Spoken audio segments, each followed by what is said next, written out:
mais conhecida como o novo Marco de Saneamento, ela trouxe esse dispositivo necessário para todos os entes de saneamento, não só água e esgoto, como muita gente imagina ser. Nós precisamos regionalizar resíduos, precisamos regionalizar drenagem urbana. E tem essas questões que são fundamentais. Uma é a questão da regulação. Não existe regionalização sem ter um ente regulador. Outra questão é a governança. Quem é que cuida das micro-regiões? Ou de um consórcio, não é? Ou de um bloco regional. Você tem que ter um instrumento de governança. Para isso, a grande busca do novo marco foi de gerar a competitividade no setor. E a governança, ela pode se dar através dessas formas, né? Através de unidades regionais de saneamento básico, através de blocos de referência, através de micro-regiões e gestão associadas. Quando eu falo a questão das MRAs, que as micro-regiões de águas e esgoto, que eu vou falar a partir de agora, é como foi feita a regionalização aqui no estado do Rio Grande do Norte para água e esgoto. Em relação à regulação, ela pode se dar através do ente federal, que nós temos a ANA, a Agência Nacional de Águas, através da agência estadual, que no estado do Rio Grande do Norte é a ARCERP, e poderia ser a agência estadual de qualquer outro estado do Brasil, que viesse regular também aqui em qualquer município do estado. Através de uma agência municipal, aqui no estado, no Rio Grande do Norte, nós temos duas agências reguladoras municipais, que é a ASBAN, em Natal, e a caçula agora, a agência reguladora de Mossoró. Inclusive, já passou no comitê, dentro da microrregião, para que a agência reguladora de Mossoró passe a fazer a regulação do serviço de água e esgoto de Mossoró. E mais na frente a gente vai ver como isso se dá. E através de consórcio regulador. Um consórcio, ele pode também exercer essa função de regulação. Lá no final, eu vou mostrar que isso é uma proposta do Estado em relação a resíduos sólidos e a drenagem urbana. E aí o que foi que a lei, o marco trouxe? Que é importante a gente trazer esses pontos, né? Primeiro, todo o serviço público de saneamento, ele tem que ser cobrado. E os municípios têm que entender isso. O prefeito corre quando a gente fala de cobrar resíduo. Imagine cobrar drenagem urbana, não é? Que são pouquíssimos. Não chega a 10 municípios no Brasil hoje que cobra pela drenagem urbana. Mas se um município presta esse serviço, ele tem que cobrar, tá certo? E aí a lei, ela define as formas de cobrança, não é? Que os municípios possam utilizar para atender esse serviço. E aí, entrando na nossa questão da regionalização de água e esgoto no Rio Grande do Norte, foram criadas as micro-regiões de água e esgoto, 1 e 2, que é essa historinha que eu vou contar para vocês a partir de agora. Primeiro, é importante entender que o Marco Legal do Saneamento, a 14026, ela alterou algumas leis. Primeiro, a 11445, que era a Política Nacional de Saneamento Básico, né? Ela alterou também a Lei 11107, que é dos consórcios públicos, né? E vedou a questão dos contratos de programa. Quer dizer, o contrato de programa era um contrato que um público poderia prestar serviço a um outro ente público. Por exemplo, a CAERN, ela poderia prestar o serviço de água e esgotamento sanitário a qualquer município do Rio Grande do Norte através de um contrato de programa. A Urbana de Natal poderia prestar serviço lá em Lagoa Nova, lá no prefeito Luciano, através de um contrato de programa. Mas o novo marco, ele trouxe esse impedimento, né? Outra questão que foi também em relação à ANA, a ANA foi alterada toda a sua estrutura para ela poder também, que a ANA só trabalhava com água, né?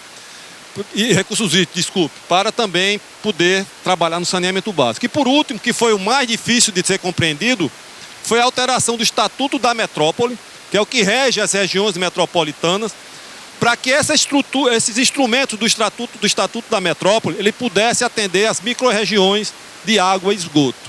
Então, principalmente o geógrafo tinha muita dificuldade, foi um embate muito grande. Pô, como é que uma coisa que é para a região metropolitana pode pegar o estado, quase todo ou a metade do estado?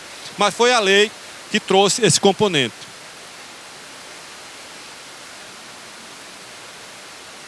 Parou aqui. Por favor.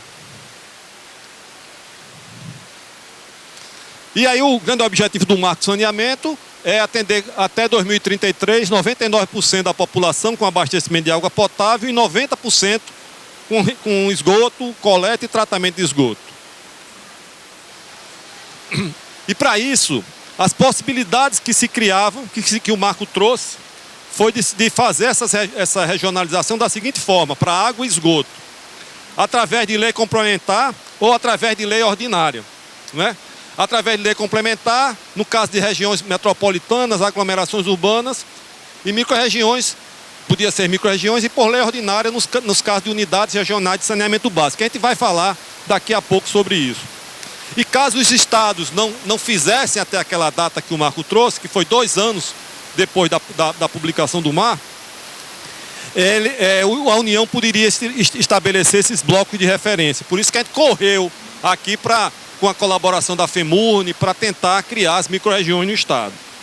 E a participação, isso é uma condição também da criação das micro-regiões, para se utilizar algum recurso federal como investimento, recurso da União, de qualquer forma. Então, a partir daí, surgiu o que fazer. O estado tinha que definir que espécie de lei adotar, se ordinária ou complementar, a regionalização, quer dizer, o desenho que o estado iria escolher, e o modelo de governança. As questões que eu disse no início para vocês. Para ter a regionalização, nós precisaríamos ter tudo isso. E qual a espécie de lei? Para a espécie de lei, nós tínhamos que pensar, primeiro, a prestação regionalizada, do planejamento por bacias hidrográficas, a viabilidade dos pequenos municípios. E a gente vai ver que o Rio Grande do Norte é campeão em pequenos municípios, né? Mais de 90% dos municípios do estado tem menos de 50 mil habitantes. Lei específica para água e esgoto e ganho de escala com universalização. Então, a partir daí, dessas discussões, surgiu a Lei 682, de julho de 2021, que instituiu as micro-regiões de água e esgoto no estado do Rio Grande do Norte. Certo? E como ela foi uma lei complementar, a adesão dos municípios ela é compulsória. O município não podia dizer eu quero ou não quero ficar na micro-região. Quando a Assembleia aprovou as micro-regiões, o município que estava naquele desenho, ele já automaticamente fazia parte da micro-região, que era diferente se tivesse sido feito por uma lei ordinária, que aí teria de ter essa decisão do município. Mas por que nós utilizamos isso? Porque nosso estudo foi muito baseado em relação à existência das adutoras. Esse tracinho vermelho aqui é querendo mostrar uma adutora. E cada caixinha dessa um município. Então, isso foi fundamental para a gente ter essa decisão. E aqui embaixo, como lei ordinária, você podia ter um município e outro vizinho sem estar participando da micro-região. Tá ok? Então, o Rio Grande do Norte tem hoje 110 municípios interligados por adutoras, que servem a mais de um município. Então, isso foi a decisão fundamental para a gente fazer a opção por uma lei complementar, desculpa. Então, são todas essas adutoras e tem mais 4 aí, ou em projeto ou em execução, como a Seridó, que está em execução, a Agreste, que está em projeto, e tem outras do Polo Serrano, ali na área depois de Pau dos Ferros, Encanto, São Miguel, Coronel João Pessoa, e vem a ver que a gente está trabalhando nesse projeto. E outra questão importante, quando a gente fala de escala dos municípios, o Rio Grande do Norte tem 95% dos municípios com menos de 50 mil habitantes. Nós temos um município com mais de 300. Né? Nós temos 3 municípios com mais de entre 100 e 300. Temos 4, olha, 1, 2, 3, 4, agora tem extremóis com entre 50 e 100. Então, para você ter escala, você tem uma dificuldade muito grande de viabilizar economicamente um projeto. Então, foi exatamente essa dificuldade de equilibrar 158 com 9, que tinha mais de 50 mil habitantes. E a regionalização, ela obedeceu exatamente o traçado das adutoras, ou seja, um município que está numa mesma regionalização, ele é servido por uma adutora que serve a todos os municípios daquela micro-região. Vocês podem perguntar, aqui na Serra de Santana tem uns municípios que estão misturados, mas a sede dos municípios estão ligadas na mesma adutora. Pode ter comunidade rural que não está. É o caso que tem lá em Lagoa Nova, alguma dessas situações. E a governança foi decidida da seguinte forma: obedecendo o Estatuto da Metrópole, onde você tem a governança, que ela é estabelecida para cada autarquia, através da governança microrregional, com um secretário-geral, um colegiado microrregional, que é quem manda, formado pelo prefeito de cada município, pelo governador do estado, um comitê técnico, que tem 3 representantes do estado, 8 dos municípios, e um representante das universidades da microrregião, e um conselho participativo, que aí é aquele componente do Estatuto da Metrópole, da participação social, composto por representantes da sociedade civil, 4 representantes indicados pelo colegiado microrregional e 4 pela Conferência de Saneamento.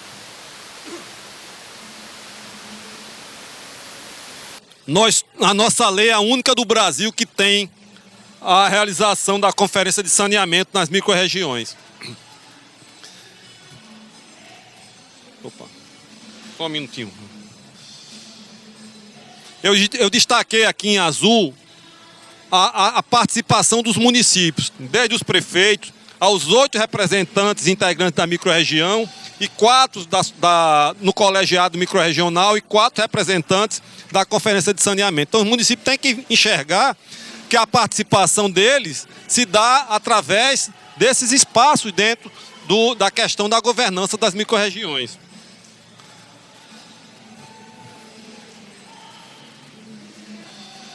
Por favor, passe aí. Travou. Bom, o colegiado microrregional, onde também participa cada prefeito do município, é o local, é o ente que define tudo nas microrregiões, né? É o colegiado que define a forma de gestão administrativa da microrregião e exerce todo o poder em tudo que ocorre, desde a questão da regulação, desde a questão da prestação. Então, é no colegiado que ocorrem as decisões. Então, a atribuição dele é destruir as diretrizes sobre o planejamento, deliberar sobre os interesses, né? Especificar os serviços, aprovar os planos que tem na microrregião, decidir sobre a entidade reguladora. Agora mesmo ocorreu em Mossoró. Mossoró pediu para ter uma entidade reguladora. Então, houve todo um procedimento e a microrregião do Central-Oeste decidiu que Mossoró podia ter a entidade reguladora dele. Não é mais Mossoró que sozinho diz, eu quero ter uma entidade reguladora e tem. Quem decide é o colegiado microrregional. Decidir sobre a forma de prestação de serviços de abastecimento de água e esgotamento sanitário. Então, em todas as microrregiões, esse colegiado ele é formado da seguinte forma. O estado tem 35% dos votos, então os municípios têm 65% dos votos. Aí outra coisa importante, os prefeitos e os gestores municipais têm essa consciência, é uma autarquia que pertence a todos os municípios. A microrregião é uma autarquia que pertence ao estado e aos municípios. Se algum dia a microrregião tiver um funcionário, ele é funcionário dos municípios e do governo do estado. Então, pelo menos cada município tem um voto, né? É onde delibera todas as questões, né? O colegiado indica os componentes do comitê técnico, o regimento interno deve ser também definido pelo colegiado. E infelizmente, hoje as microrregiões funcionam ainda com um regimento, como acho que está dando para ver, provisório, né? Com o regimento provisório. A gente precisa que esse colegiado tenha o regimento definitivo para que tenha passe por todas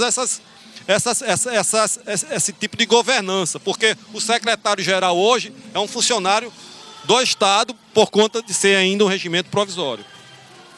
O comitê técnico é onde faz todas as discussões técnicas, né? Esses membros são indicados pelos municípios e pelo Estado. O secretário-geral é quem faz as decisões, toma as decisões administrativas da microrregião, é onde aprova as deliberações, encaminha para a Assembleia do Colegiado, e o mandato de cada membro do colegiado, dos municípios, casa com dos prefeitos, com do Estado, com do governador. O secretário-geral é o cara da microrregião, ele é quem delibera, é quem assina todos os documentos da microrregião, é o secretário-geral a partir da deliberação do colegiado microrregional. Esse aqui talvez seja o slide mais importante para quem via antes do marco e depois do marco. Deixam de existir os contratos município-prestador. Hoje não existe mais contrato de nenhum município com a CAERN, aqueles que têm a CAERN. tem o contrato dos municípios com as micro-regiões. Os contratos de prestação passam a ter a relação unidade microrregional com prestador.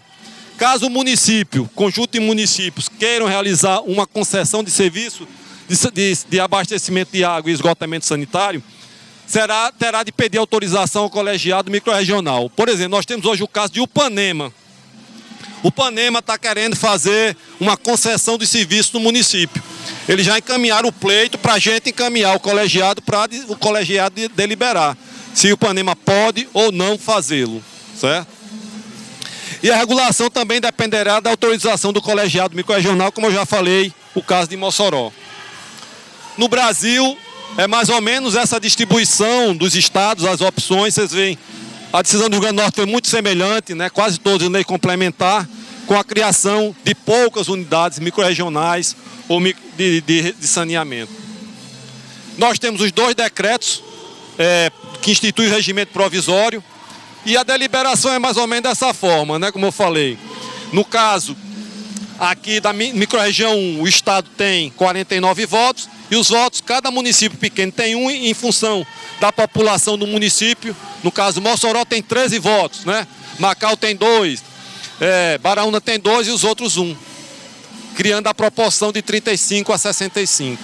Aqui é uma reunião da microrregião MRA1.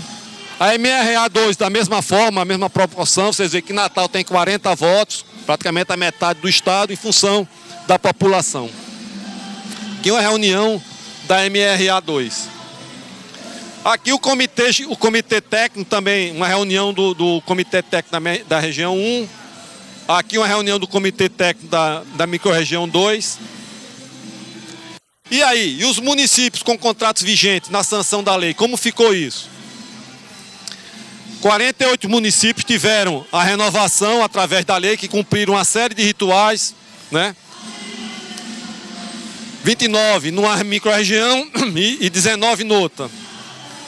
E aquilo que eu disse, quem assinou esses contratos foram o presidente da CAERN, Roberto Sérgio, e o secretário-geral das microrregiões. Nenhum prefeito assinou o contrato de prorrogação das microrregiões, que é o secretário das microrregiões e o presidente da CAERN.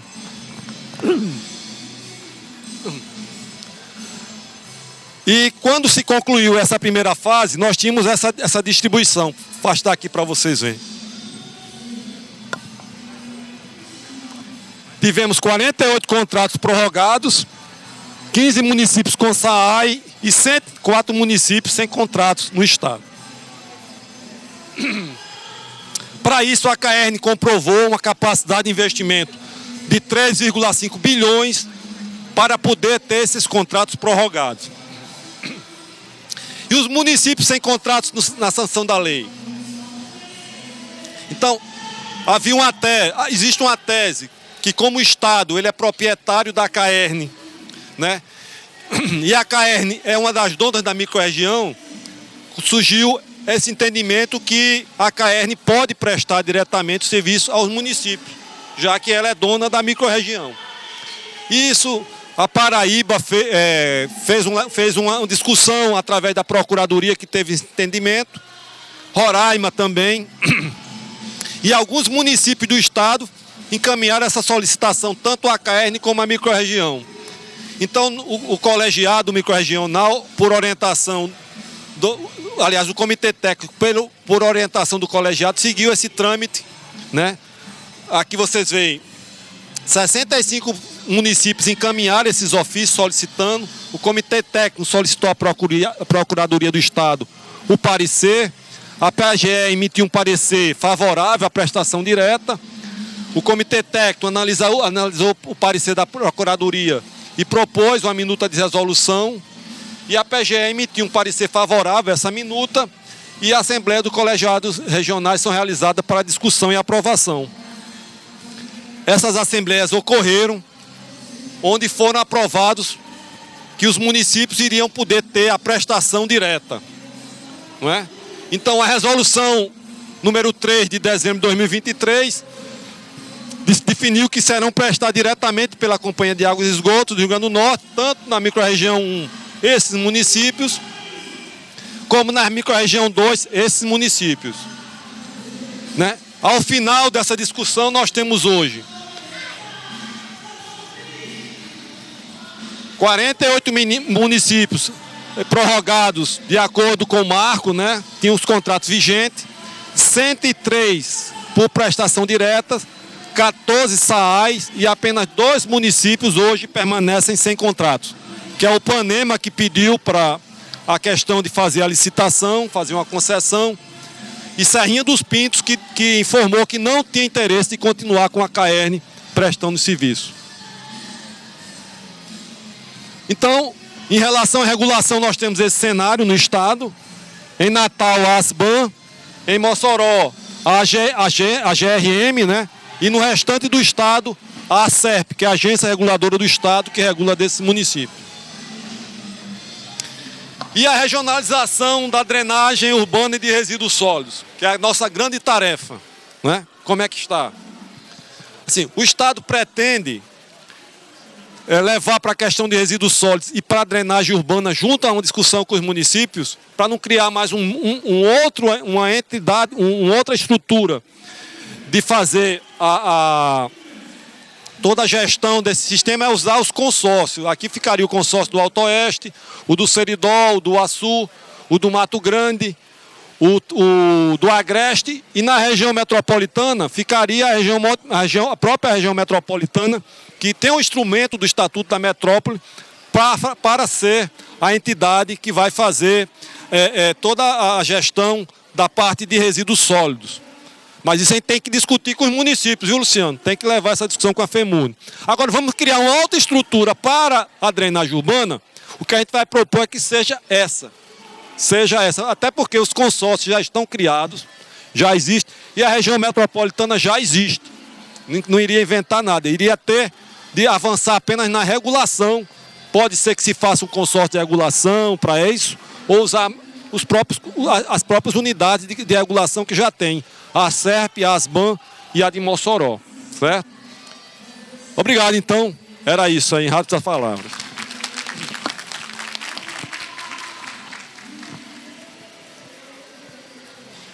Eu vou falar agora na sequência. Peço a apresentação do MP. Para colocar, por favor.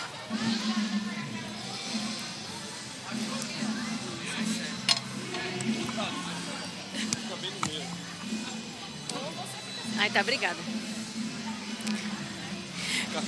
Eu vou agradecer o convite da FEMURN, a pessoa do Dr. Luciano, né, para debater esse tema tão importante. O horário é um pouquinho desafiador, mas vai ficar gravado, né? Então a gente está com fé aqui que exista um desdobramento desse momento, né? A doutora Tatiane está absolutamente confiante. Então vamos lá. Nós combinamos aqui entre nós três, porque como seriam essas falas, né? Vi que a fala de Sérgio seria fala mais focada nas micro-regiões, a doutora Tatiane mais focada na questão de resíduos, por cada um trabalhar, né, com esses temas. Então, a fala do MP vai ser meio que uma pincelada nos segmentos todos do saneamento básico, com foco no que o MP faz nesse processo, certo? Então, me apresentando aqui de novo, meu nome é Raquel Germano, sou promotora de justiça do Centro de Apoio às Promotorias de Justiça do Meio Ambiente. Eu pento é para cá? É para cá?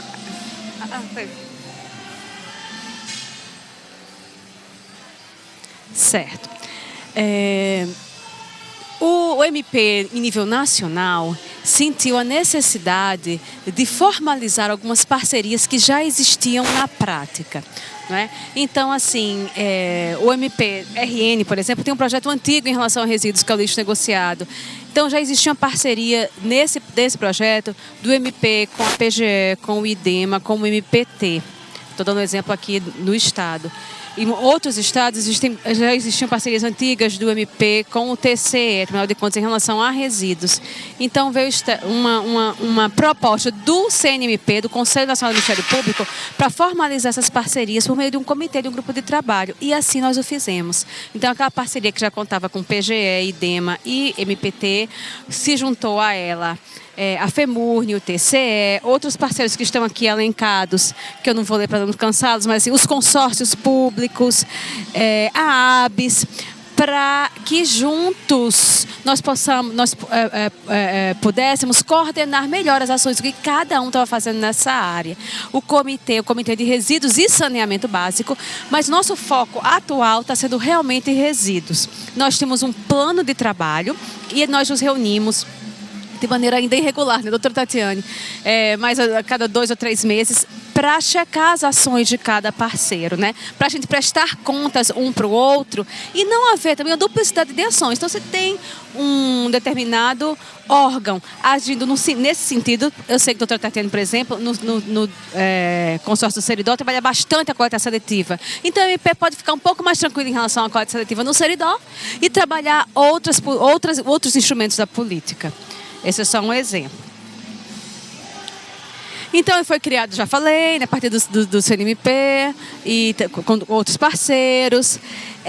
E o CNMP passou até a usar a existência desse comitê como um dos indicadores que eles estão utilizando para medir o progresso na política de resíduos sólidos, que o CNMP está fazendo isso pela primeira vez. Eu achei bastante interessante esse monitoramento. A cada 6 meses eu respondo um questionário gigante sobre como vão as questões de resíduos sólidos aqui no estado. Tanto o que o MP está fazendo e o que os municípios estão fazendo, né? Os indicadores de esforço por parte da gente, do Ministério Público, quem tem inquérito, quem tem ação, quem tem, né, TAC, e de resultado, quantos lixões foram encerrados, quantos lixões foram recuperados, coleta seletiva implementada, contrato de associação ou cooperativa de catador com o município. Então, todos esses são indicadores da política monitorados pelo CNMP semestralmente. Foi reforçado por outra comissão nossa, que é a COPEMA, que atua junto ao GNDH, Grupo Nacional de Direitos Humanos, que faz parte de um colegiado que integra todos os procuradores-gerais de justiça do Brasil, que é o CNPG. Por meio desse enunciado também reforçou a importância desse trabalho, né, conjunto. O plano de trabalho foi aprovado, né, nós articulamos esforços, aquela questão, pronto. Previsão para atuar durante 60 anos, não, gente, 60 meses, perdão. E o plano de trabalho desculpem. E o plano de trabalho atual para ser refeito a cada 12 meses. O atual vai até agosto. Um exemplo, o foco do MP é a erradicação dos lixões. Para trabalhar com a erradicação dos lixões, nós já temos um projeto que nós fizemos TAC desde 2018. Não rendeu muitos frutos. Mudamos o instrumento. É um instrumento ainda de negociação, mas passamos para a seara penal com a NPP, porque foi por meio do NPP que muitos outros estados mudaram a sua realidade, inclusive estados do Nordeste, Pernambuco, Paraíba, Alagoas. Então, Alagoas e Pernambuco, eles erradicaram por completo os seus lixões usando esse instrumento do ANPP. Para isso, nós articulamos bastante, passamos um ano praticamente falando, nós vamos fazer. O Luciano sabe disso, tivemos reunião na FEMURNE com a Procuradora-Geral e esse ano que deu início a esse processo com os municípios que estão num raio de 100 quilômetros de aterros sanitários, dos aterros metropolitanos, e temos tido sucesso, porque os municípios que não assinam, eles pedem prazo para juntar o contrato com o aterro. E nós só arquivamos o procedimento criminal quando o contrato é juntado e o aterro confirma, estamos recebendo esses resíduos. Porque a gente já teve contratos juntados sem mandar para o aterro. Então, isso, né, desse jeito não vale, né? Não é assim a brincadeira. Então, o TCE também nos instrui os processos com planilhas das despesas de cada município na área. Então, chega com essa informação do financeiro, que é importante para a gente. Olha, o município ele arrecada tanto, ele gasta tanto com resíduos sólidos, tanto com coleta. E o que é que significaria o impacto de mandar mais para mandar para o aterro sanitário, né? Temos também que apoiar os eventos uns dos outros, reuniões monitoradas periódicas para monitorar a execução das ações, com um grande grupo e com pequenos grupos. O IDEMA pediu recentemente uma reunião para nós averiguarmos a questão de quantos municípios pediram o PRAD, o Plano de Recuperação de Área Degradada. Pediram o termo de referência para o IDEMA para recuperar a área degradada. Então, quantos pediram o TR, quantos apresentaram o PRAD e quantos iniciaram a recuperação? Então, nós acompanhamos também com reuniões pontuais. Temos esse projeto, como já falei para os senhores, que é o lixo negociado. começou desde 2018, ganhamos um prêmio ano passado no CNMP, fiquei feliz porque usamos a autocomposição, a negociação, mas temos que avançar muito em resultados, né? Porque a gente ainda tem muito lixão aberto e o nosso foco atual é a erradicação dos lixões. Para isso, nós contamos não só com os aterros da região metropolitana, e agora vai abrir um aterro no Alto Oeste, então acho que a gente vai dar um salto bastante significativo em direção a essa política da erradicação dos lixões. E eu estou confiante, e até comentei nessa semana com a doutora Elaine, digo, olha, está dando certo a NPP, vamos seguir nessa linha. Então, o comitê representando esses avanços, creio eu, o apoio e o fomento do CNMP nas suas ferramentas do comitê que legitima o ANPP, porque a gente articulou tanto, hoje todo mundo sabia que ia acontecer, não foi surpresa para ninguém, não é? E consta do plano de trabalho, né? É algo que está formalizado. E os municípios no contexto da política de resíduos? Bem, a lei do novo marco também prestigiou a regionalização, né? O estado do RN tem proposta no plano estadual que precisa ser atualizada e está nesse processo de atualização, mas na prática existem alguns consórcios que tratam da política, alguns que remontam àquela primeira regionalização feita há mais de 10 anos, que é o do Seridó e do Alto Oeste, mas hoje nós temos a ANLAP muito ativo, né? O consórcio da ANLAP, até aqui está Rondinelli, que está articulando dentro da ANLAP, do consórcio da ANLAP, para formar um outro consórcio, que é licenciador para o licenciamento local, que é uma iniciativa bastante interessante também, seria tema para outra palestra. O Copirne, que eu nunca mais tive ouvido falar, confesso aos senhores, mas recentemente o presidente, tive com o presidente do consórcio e ele se mostra preocupado e querendo buscar soluções dentro do consórcio. Então, no âmbito dos consórcios públicos, os municípios podem trabalhar vários instrumentos da política. Planos regionais, né? A coleta seletiva também regionalizada, porque às vezes o município não tem um catador, mas o município vizinho tem, né? Então, fazer essa articulação. Estações de transbordo. Vejam só, em Alagoas, em 2018, quando eles começaram esse processo de oferta de ANPP para erradicar lixão, tinha lixão distante até 180 quilômetros de aterro. E fizeram o acordo e fecharam o lixão, começaram a mandar para o aterro, mas é claro que isso sustenta por muito tempo, quase 200 quilômetros, né? Então eles se consorciaram para fazer as estações de transbordo e tornar esse trabalho realmente operacional e viável financeiramente, né? Contrato de transporte destino final, a lei, ela exige, na verdade, hoje, a concessão, né?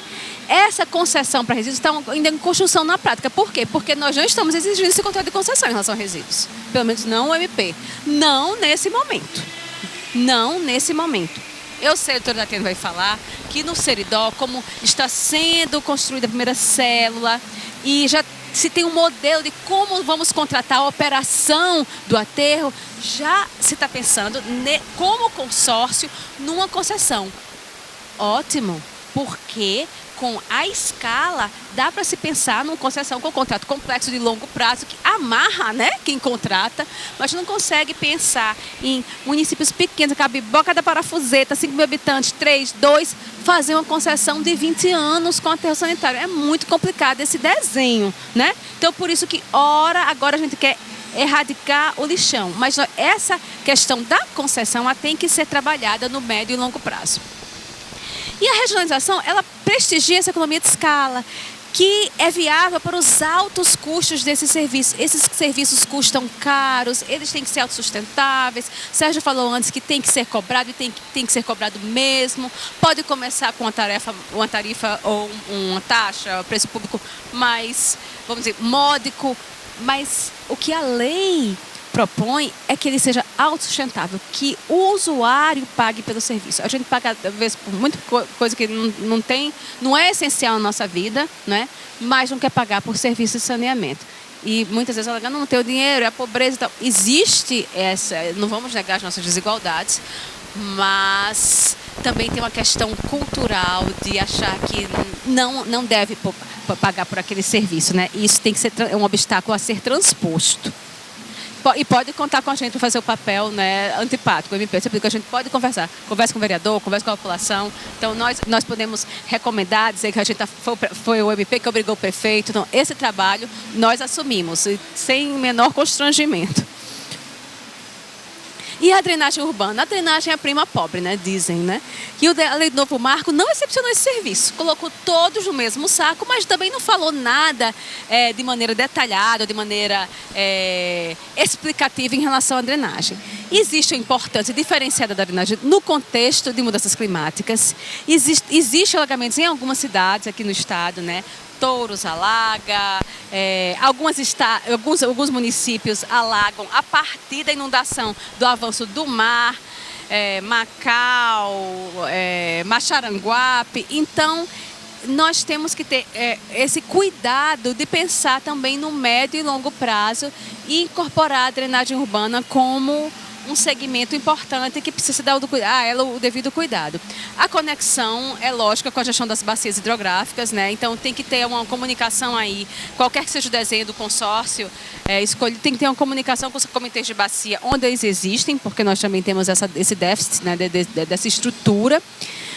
E no contexto atual, as soluções baseadas na natureza. Então, nós temos a infraestrutura verde versus a infraestrutura cinza. A infraestrutura cinza é o quê? São os bueiros, bocas de lobo, né? E a infraestrutura verde são as soluções que a própria natureza oferece e que a gente deve usar como maneira de drenar as águas da chuva.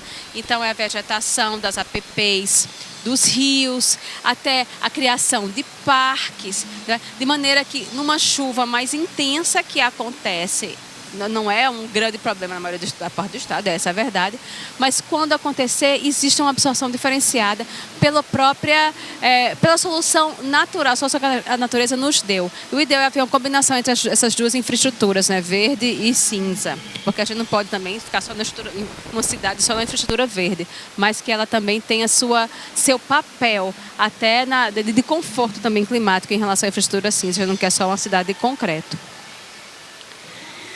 Desafio da participação municipal na gestão das microrregiões. Sérgio falou bastante sobre as microrregiões de maneira bastante didática, né? Porque não é fácil a gente aprender sobre algo que é novo, que não foi disciplinado de maneira, vamos dizer assim, exaustiva ou detalhada na legislação e que a gente vai aprender fazendo. A verdade é essa, né? E que ainda há o que se fazer, os regimentos internos são provisórios, aquela coisa toda. E qual é o papel do município nesse contexto que foi falado aqui por Sérgio, né? Foi falado que a Lei do Novo Marco trouxe a questão da prestação regionalizada dos serviços, a definição das modalidades de prestação ficaram a cargo do Estado, o Rio Grande do Norte escolheu as microrregiões, né, como autarquias, né, microrregiões de água e esgoto, com duas, né, a Central Oeste e a Litoral Seridó. E todos os municípios são distribuídos nessas duas microrregiões. Aqueles dois saíram, né? O Panema e Serra dos Pintos. A titularidade dos serviços, antes era só dos municípios, pelo 11445, passou a ser também dos estados e a da governança interfederativa, que aqui fica ocupada pelas microrregiões, que também é titular do serviço. E por que titular do serviço? O Sérgio já explicou, houve um arranjo jurídico para justificar que, e no caso foi por meio de uma resolução, que se foi formalizada a prestação direta.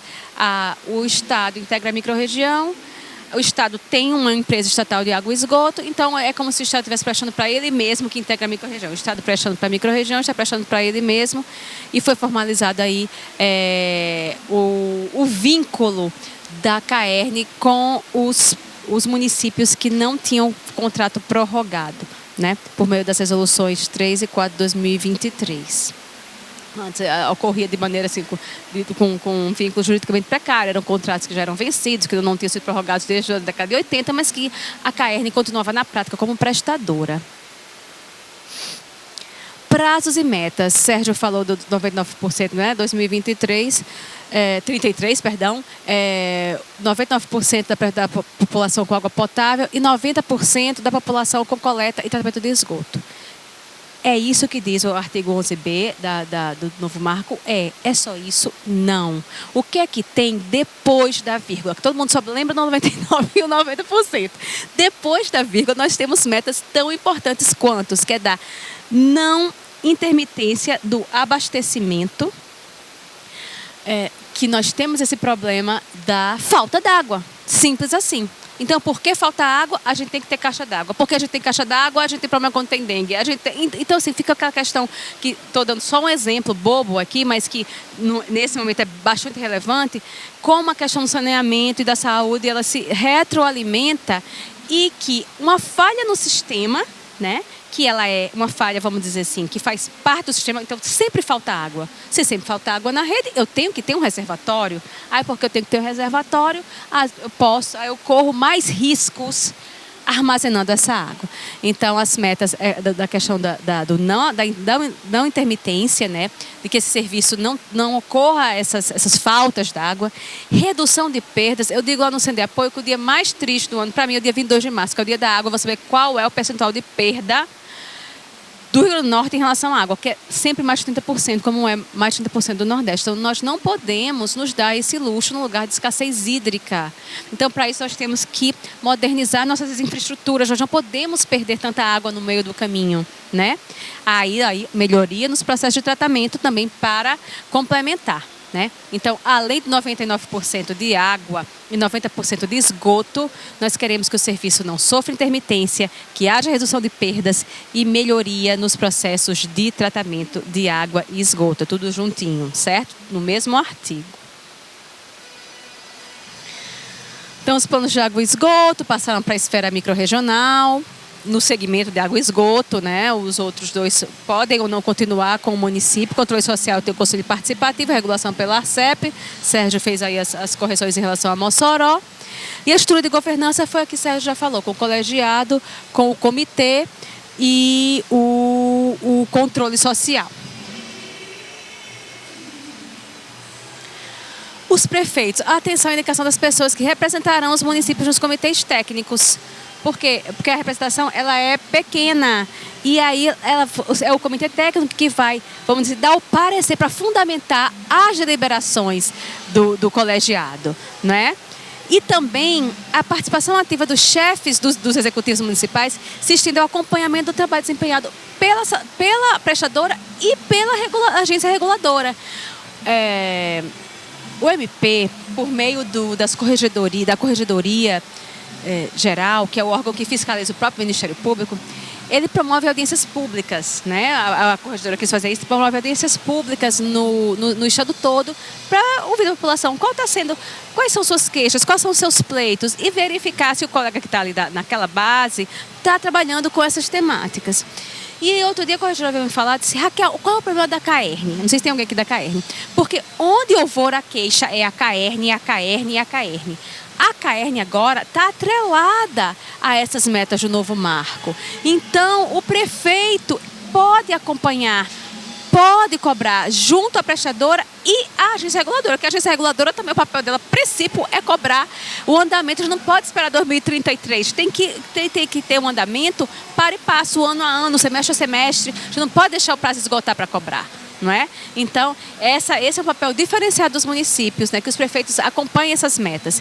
E a mesma coisa em relação às revisões tarifárias, né? Que quem faz a revisão tarifária é a agência reguladora, mas que os municípios devem estar atentos, né? À questão do equilíbrio da justiça no pagamento dessas tarifas. O papel que os municípios deverão continuar a exercer individualmente: preencher e atualizar o sistema municipal de informação sobre saneamento básico, que deve existir, deve se comunicar com o nacional, que é o SNIS. Não tem esse A no final. É porque vai mudar de SNIS para Sinisa, né? E nunca mudou, não foi isso? E instituir, promover e garantir o efetivo funcionamento dos conselhos municipais de saneamento básico ou equivalentes. Então, água e esgoto vai para a microrregião. Resíduo continua? Drenagem continua. Enquanto não for regionalizado também os dois segmentos, o município tem que manter ativos esses conselhos municipais para tratar desses dois segmentos, certo? Desenvolver, manter e atualizar a cada 4 anos os pontos municipais de saneamento nesses dois segmentos, enquanto não forem regionalizados, né? Enquanto os serviços dependerem somente da gestão municipal. Segunda parte, né? Então, é importante mencionar que nas ações regionais, nas ações tanto de cunho regional como municipal, a alocação de recursos federais e o financiamento dependem o alcance mínimo das metas de desempenho, eficiência e eficácia na prestação dos 4 componentes, A observância das normas de referência para regulação e prestação dos serviços e saneamento expedidas pela ANA. E a ANA está, assim, numa proliferação legislativa, doutora Tatiana, que eu diga, que a gente não consegue acompanhar, né? É importante estar, assim, e eles sempre abrem para consulta pública. Eu como promotora, não consigo acompanhar, né? Mas eu sei que existe esse processo e é importante a gente acompanhar, até porque depois a gente tem que se adequar a eles. Respeitar os índices máximos de perda na distribuição, conforme o ato. Eu não sei se o ministro da cidade já decretou algum ato nesse sentido, mas é o que diz a lei, né?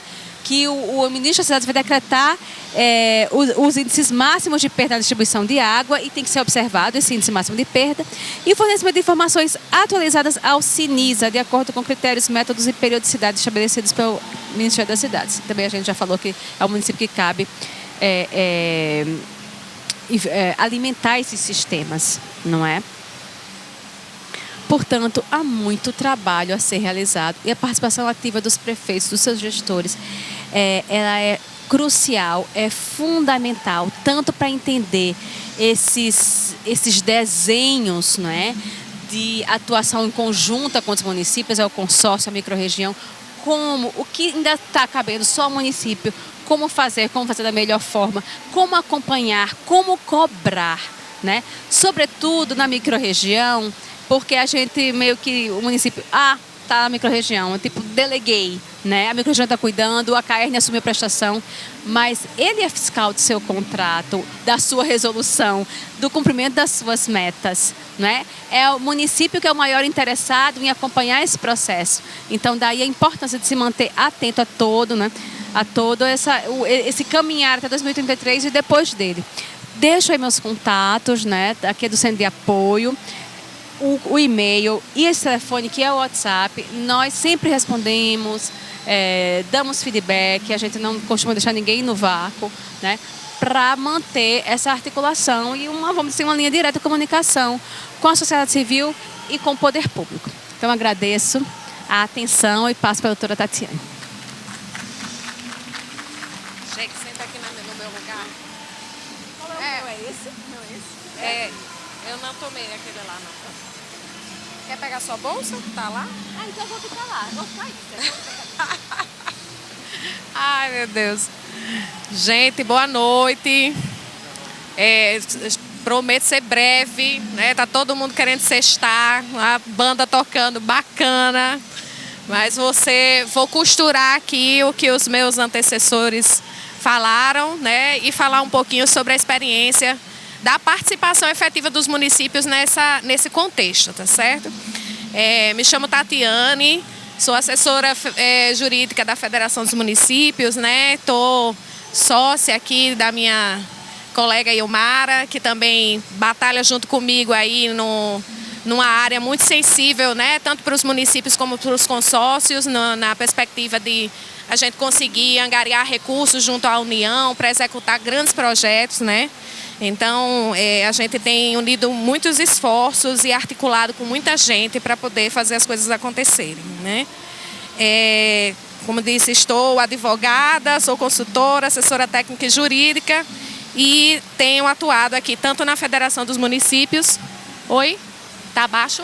Não, a senhora não posso segurar. Isso, senão... Ai, perdão. Vai dar interferência. Como é que eu faço? Me ajude. Não, ele é um bolso falso. Deixa eu botar aqui, então. Vou botar nesse. Pronto, perdão.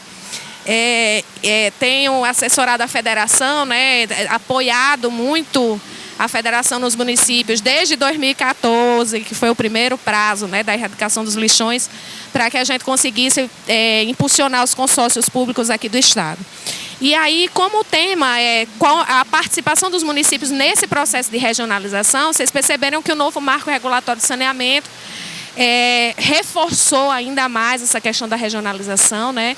Já era prevista a regionalização já desde da primeira lei, que é de 2007, né? Não por acaso a lei de consórcios públicos é contemporânea a esse marco legal e o novo marco, inclusive, trouxe os consórcios como uma estrutura de regionalização, né? Então, os municípios podem participar dessa regionalização através da gestão consorciada, né, ou até mesmo mediante convênio de cooperação. Não precisa ter um consórcio público criado para que os municípios se agreguem e cooperem para um objetivo comum, né?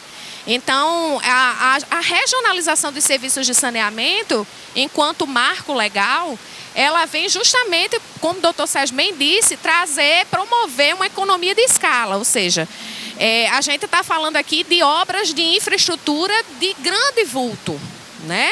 As obras de saneamento não são obras de alguns R$1.000, são de milhões de reais, né? Então a gente está hoje conversando mesmo hoje de manhã de um projeto lá de 2011 que foi lá em 2011 orçado em 22 milhões para atender duas regiões que são o Seridó e o Alto Oeste. Então, a gestão consorciada ela tem essa característica, né, de promover essa regionalização, de fazer com que ela se torne efetiva e, principalmente, de fazer com que esses municípios dividam esses custos, né, que eles possam dividir isso para ganhar essa economia de escala e poder prestar um melhor serviço. A ideia era, principalmente, que os municípios possam prestar o serviço de uma forma mais eficiente e que a gente tenha uma agência reguladora que de fato exerça essa regulação para que esse serviço se torne ainda mais eficiente, né? Que a gente pague um valor justo por isso e que todos tenhamos conhecimento dos custos envolvidos nessa dinâmica. Os convênios de cooperação, por exemplo, é uma alternativa interessante para algumas regiões que não conseguiram trabalhar o consórcio. Né? Eu tenho, por exemplo, a região do Mato Grande, que é uma região que a gente tentou fazer consórcio, tentou, não conseguimos. Então vamos ver se a gente junta aqui Macau, Guamaré, Jandaíra, né? E faz um transbordo compartilhado entre eles para levar para os aterros em operação.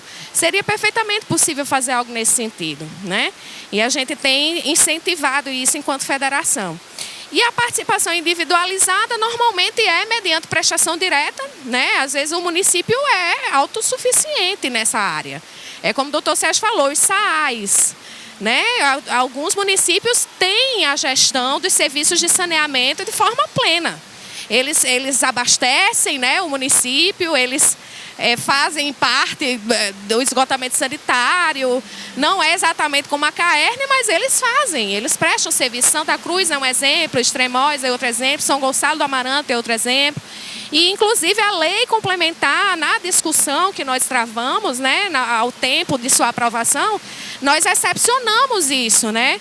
Os municípios que efetivamente demonstrem que têm viabilidade de fazer essa gestão de forma plena, autônoma, eles poderão fazê-lo, né? Desde que comprovem, mediante estudos de viabilidade, que aquilo realmente é possível ser feito através de o município sozinho, de forma autônoma, fazer isso, né?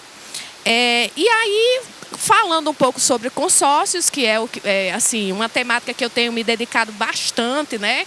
Como eu disse, desde 2014, apoiando a federação e apoiando diretamente os consórcios. O que é que a gente precisa formar, né? O que é preciso para fazer um consórcio? A gente precisa ter uma articulação muito grande, né? A gente precisa delimitar um território, primeiramente, precisa ter um objetivo comum, precisa ter esses prefeitos com vontade realmente de, né, comprometidos com aquela finalidade, com aquelas finalidades. Precisamos de estudos técnicos de viabilidade para saber se esse consórcio realmente pode existir, se é interessante, se teremos economia de escala de fato, e um diálogo permanente. Então, eu coloquei algumas fotos aqui, porque os prefeitos dizem, a gente está aqui na 1000ª reunião conversando sobre isso. Mas é importante haver essa 1000ª reunião e tantas quantas forem necessárias para que a gente consiga decidir e encaminhar, né, as ações que nós queremos executar. Então, os consórcios públicos, eles podem ser de direito privado ou de direito público. Os nossos consórcios aqui no estado do Rio Grande do Norte, todos são de direito público, porque os consórcios criados com a natureza de jurídica de direito público, eles têm capacidade de atuar, por exemplo, até mesmo na cobrança de tarifas ou cobrança de taxas. Ele pode administrar, ele tem algumas prerrogativas que o consórcio de direito privado não tem. E a associação pública, né, no caso de direito público, ela integra a administração indireta desses municípios. Então, aqui eu trouxe para vocês um exemplo, né, da estrutura administrativa que hoje os consórcios do Estado, pelo menos os multifinalitários, têm, né? Porque, como o doutor Sérgio Pinheiro comentou aqui, em outras oportunidades também, que eu vou chegar lá, os consórcios do Estado do Rio Grande do Norte, eles foram criados por impulsionamento do Estado do Rio Grande do Norte para a execução da política de resíduos. E como o Estado do Rio Grande do Norte não chegou a ratificar o ingresso nesses consórcios, por muito tempo esses consórcios passaram a ser meramente intermunicipais. Então, chegou um ponto que os próprios prefeitos disseram, não, vamos alterar o protocolo de intenções, ampliar os objetivos para a gente também começar a trabalhar outras temáticas de interesse regional dos consórcios, né? E aí essa aí é uma estrutura administrativa que os consórcios os multifinalitários, e aí eu digo Sim-Seridó, Sim-Anlap e o CIMOP, né? Que é AutoOeste, Seridó e Anlap, eles têm essa estrutura básica, né? A presidência, o conselho de administração, que inclui, né, o presidente e o vice-presidente do consórcio, o conselho fiscal, que é o órgão que trabalha a questão da gestão das contas do consórcio, né? E que a gente até está vendo aí, no caso do Seridó, nós já temos uma controladoria, mas eu vejo, já estou vendo, antevendo o TCE dizendo, olha, vocês vão ter que criar todos controladoria, né? Porque já é uma obrigação para os municípios, então provavelmente para o consórcio também será. E uma diretoria executiva que seria o órgão executor, né? Então, assim, o Conselho de Administração e o Conselho Fiscal são colegiados formados pelos prefeitos que compõem esse grupo de municípios, né?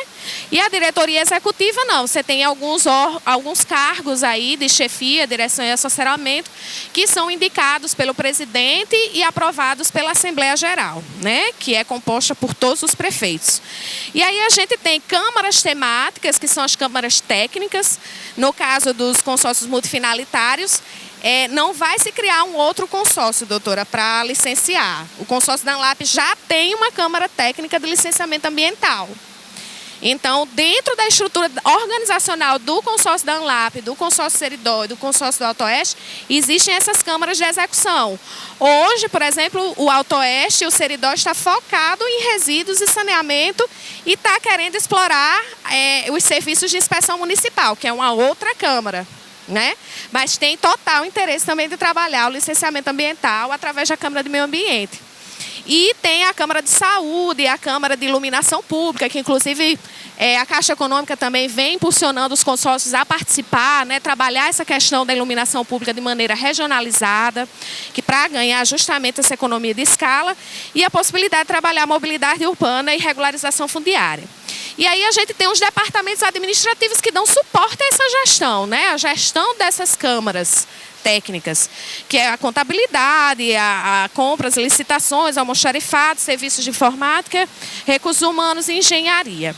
Então, a gente tem uma organização, né, no consórcio própria para poder atuar com aquele grupo de municípios e de acordo com as finalidades que eles se propuseram, ou seja, que eles se propuseram no seu protocolo de intenções e que ratificou por lei para valer para todo mundo, certo? E aí, como se falou muito sobre regionalização de água e esgoto, né, eu vou falar um pouquinho da regionalização de resíduos, que é o que a gente está mais avançando aí em relação aos consórcios, né? E aí eu trouxe o mapa da regionalização do Estado do Rio Grande do Norte, né, que está lá no plano estadual. Temos a ideia seria construir aterros que fossem compartilhados por esses municípios, desses grupos que vocês estão vendo aqui, né? O CIMOP, eu vou falar um pouquinho sobre o consórcio do AutoOeste. O consórcio do AutoOeste, pelo plano estadual, a previsão seria a construção de um aterro sanitário em Pau dos Ferros e algumas estações de transporte para reduzir esses custos de transporte.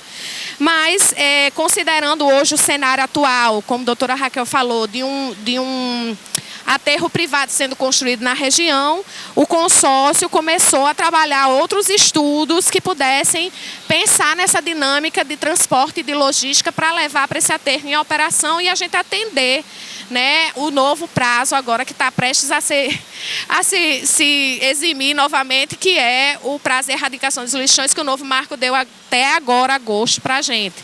Então, nós planejamos aí algumas estações de transbordo nessas bolinhas azuis que vocês estão vendo e galpões de triagem nos vermelhos que seriam compartilhados, que serão, né, esperamos, serão compartilhados entre os municípios aí, e as unidades de triagem que são infraestruturas mais simplificadas para fazer triagem de resíduos nos municípios das serras, né? Então a gente submeteu essa proposta para o PAC, né, do PAC de resíduos que teve agora, e a gente está com muita expectativa de conseguir esse recurso para a construção para essas infraestruturas de coleta seletiva. E os transbordos a gente está na expectativa de conseguir executar através do convênio FUNASA, com a alteração do plano de trabalho que a gente está em parceria aí com a SEMAR desenvolvendo, né?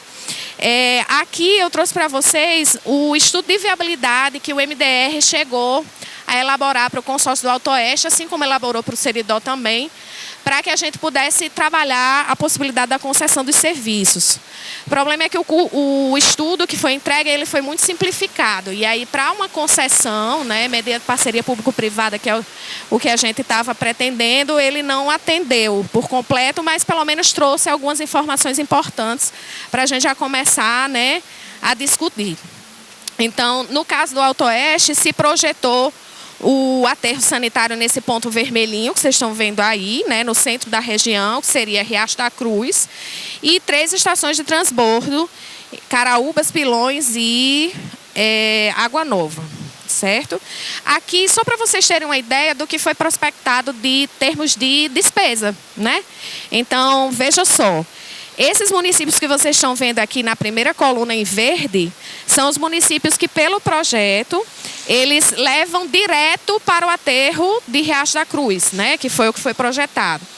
Esses outros são para as outras estações de transbordo. Então, vocês observam, né?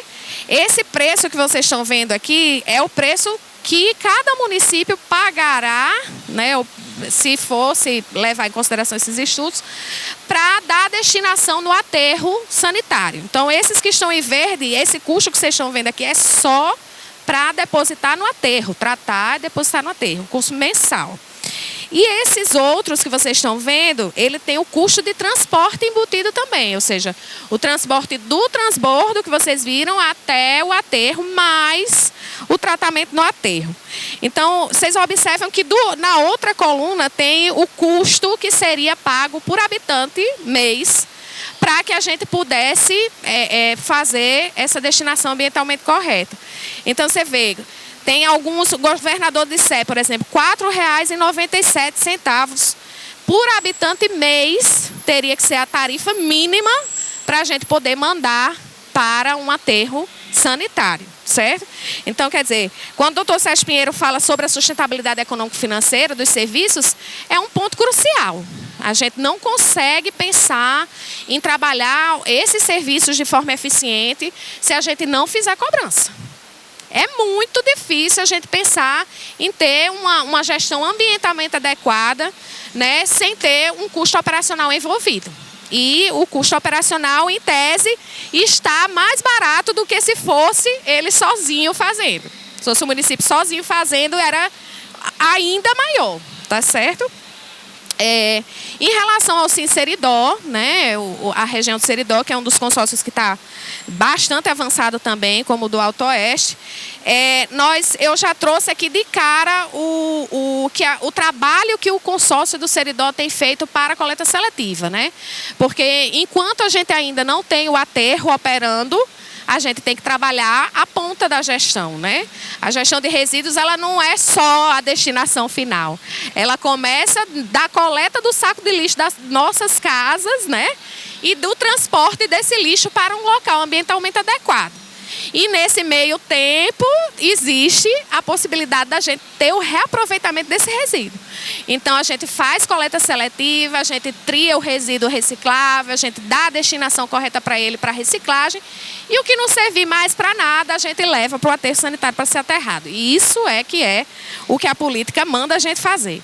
Então, enquanto a gente estava sob os acordos do lixo negociado, nós fizemos uma parceria com a Caritas, que é uma instituição da Diocese de Caicó, né, que trabalha com os catadores na região há muito tempo, e que fez todo esse trabalho. Nós visitamos os 25 municípios, 24, né, porque Santana do Matos era, na época, consorciado e não aderiu. Fizemos os 24 municípios, entregamos planos de coleta seletiva, e isso foi evoluindo até o ponto da gente ter uma rede consolidada na região, né, com o apoio desses vários atores envolvidos, né? O Sebrae está junto, a Caritas, tem várias outras instituições, o Ilha Zero, né, o MP também nos apoia. Então, houve realmente uma integração muito bacana, e a gente conseguiu aumentar o número de associações na região, né? Hoje, quando a gente começou a parceria, eram acho que em torno de 6, e a gente aumentou para 10. A gente tem esses dados já todos consolidados em relatório. E a gente conseguiu finalmente também, né, com o apoio da Caritas, começar a buscar as informações de dados de recuperação de resíduo, que até então não se tinha, né? Os catadores comercializavam e a gente não tinha conhecimento de quanto que eles estavam comercializando. Hoje a rede já consegue ter essas informações.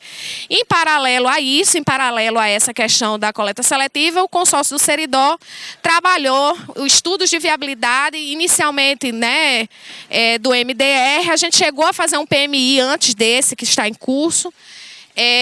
Mas o PMI que nós fizemos inicialmente trouxe uma tecnologia diferente do aterro sanitário e acabou não sendo aprovada pelo presidente do consórcio e o conselho administrativo.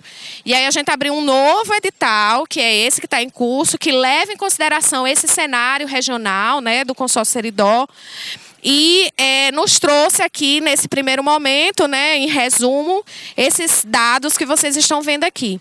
Então, a gente trabalha a concessão do serviço, né, como uma PPP administrativa, ou seja, o consórcio, ele é o cliente desse concessionário, né? E a ideia é que esse contrato ele dure 35 anos, que a gente trabalhe do transbordo até a destinação final, que a gente tenha contraprestação pelo serviço prestado e receitas acessórias, ou seja, existe a previsão dentro do projeto de unidade de reaproveitamento desses resíduos na área do aterro, para que a gente consiga fazer com que essa contraprestação se reduza. A partilha de receitas, 10% do concedente, 90% da concessionária. Investimentos e custos operacionais em torno de 73 milhões, porque a gente está falando de uma unidade lá de triagem mecanizada, que a gente não conseguir recuperar nos municípios na coleta seletiva, será recuperado na área do aterro, com também uma usina de compostagem, que a ideia é que a gente consiga fazer compostagem do resíduo orgânico que chegue lá, e mesmo que a gente não consiga ter um adubo orgânico, a gente vai ter cobertura de aterro. O OPEX, né, de 1.200.000, responsabilidade ambiental, a previsão de programa de educação ambiental, forma de financiamento através da tarifa, né? A ideia é que a gente passe a cobrar. Então, eu já venho fazendo um trabalho de atualização legislativa nos municípios do Seridó e do Alto Oeste para que eles atualizem a taxa de coleta de lixo deles. Eu vou mostrar alguns dados para vocês também, só para vocês terem uma ideia.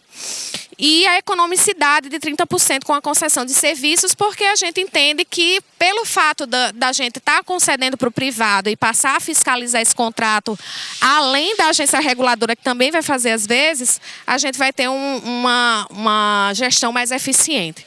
Então, a solução de referência para o Seridó é essa que vocês estão vendo aqui, um aterro, né, em Caicó, que já está, inclusive, com ordem de serviço assinada para iniciar a construção dele, já com outros recursos. recursos, né, do Senado Federal, através do senador Stilson, mas a ideia é que a gente lance o edital de concessão da PPP para que o privado venha iniciar a operação dessa primeira célula que será construída com recursos do Senado e que dê continuidade à construção e das outras infraestruturas que estão previstas para serem construídas, inclusive, se der tudo certo, através do convênio FUNASA.